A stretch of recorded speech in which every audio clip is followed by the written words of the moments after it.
Your eyes are lying to you. Everything you see, touch, and fear at this very moment is a corpse. It is the frozen shadow of what you believed yesterday. Yet you treat these shadows as if they were the ultimate truth of your life. You look at your bank account and you say, I am poor. You look at a cold bed and you say, I am alone. You look at a medical report and you say, I am sick. But the truth is much more radical and much more liberating. Your physical senses were never meant to be your masters. They were designed to be your historians, simply reporting on the past. They cannot tell you what is possible. They can only tell you what has already been. Tonight, I want to teach you the art of spiritual rebellion. I want to show you how to look directly at a fact and deny its power over you. Because the moment you dare to make the invisible world more real than the visible one, reality has no choice but to melt and reshape itself around your conviction. But why is it so difficult to turn away from the evidence of our eyes? Imagine for a moment that you are sitting in a room filled with music. Classical symphonies, jazz, voices from across the world. All of it is here, but you hear nothing. The silence isn't because the music is absent. It is because you are not tuned to its frequency. You are like a radio stuck on a static channel, complaining that there is no melody in the universe. Consciousness is the radio. Imagination is the tuning dial. Most of you have your dial locked onto the frequency of current reality. You are tuned into your bills, your frustrations, and your failures. You listen to that broadcast all day long, and then you wonder why your life sounds like a tragedy. The unseen world is not a place you go to when you die. It is a broadcast that is happening right now. It contains every version of you that could ever exist. The wealthy you, the beloved you, the healthy you.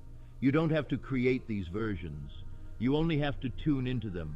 The problem is that you have been trained to believe that the radio box is the source of the music. It isn't. The waves come first. The box only makes them audible. If you want a different song, you must change the dial before the music changes. But how do you keep the dial steady when the world tries to twist it back? I knew a man once who felt trapped by a life of mediocrity. Every morning, his senses provided abundant evidence of his limitations. A small apartment, a job he despised, a heavy heart. He asked me, Neville, how can I ignore these walls? They are solid. They are real. I told him, those walls are only as solid as your persistence in noticing them. He began a practice that most would call madness. Every night, in the silence of his mind, he walked through a house he did not yet own. He felt the cool touch of marble countertops. He smelled the scent of a garden he hadn't planted. He heard the sound of a key turning in a lock that didn't exist in the physical world. He made the invisible so vivid, so detailed, that his physical apartment began to feel like the dream, and the imaginal house felt like the reality. He was not hoping for a house. He was occupying it. The mistake most of you make is that you visit your desire like a tourist. You look at it, you admire it, and then you go back home to your problems. You must move in. You must sleep there. When you make the unseen more present than the seen, you move the very foundations of the earth. But there is a specific test that arrives the moment you begin this work. A test that determines whether you are a master or a pretender. The moment you begin to live in your new state, your senses will scream. They will present you with evidence. Look, they will say, nothing has changed. You are still broke. You are still alone. This is the threshold. If you react to the evidence, you have dropped the dial. You have returned to the old frequency. You must realize that your senses are like a delayed television broadcast. They are showing you what happened minutes, months, or years ago. To believe the unseen is to recognize that the facts are merely the residue of your former self. They are the smoke from a fire that has already been extinguished. I refused to let my senses be my master when I wanted to leave Barbados for New York. My bank account said no. The steamship company said no. But in my imagination, I was already walking the streets of Manhattan. I didn't try to get to New York.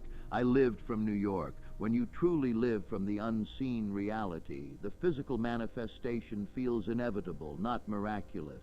It feels like a natural expression of who you have already become. But there is a final secret to this process, a way to bridge the gap so completely that the world has no choice but to conform. Tonight, when you lie in your bed, do not seek a way out of your circumstances.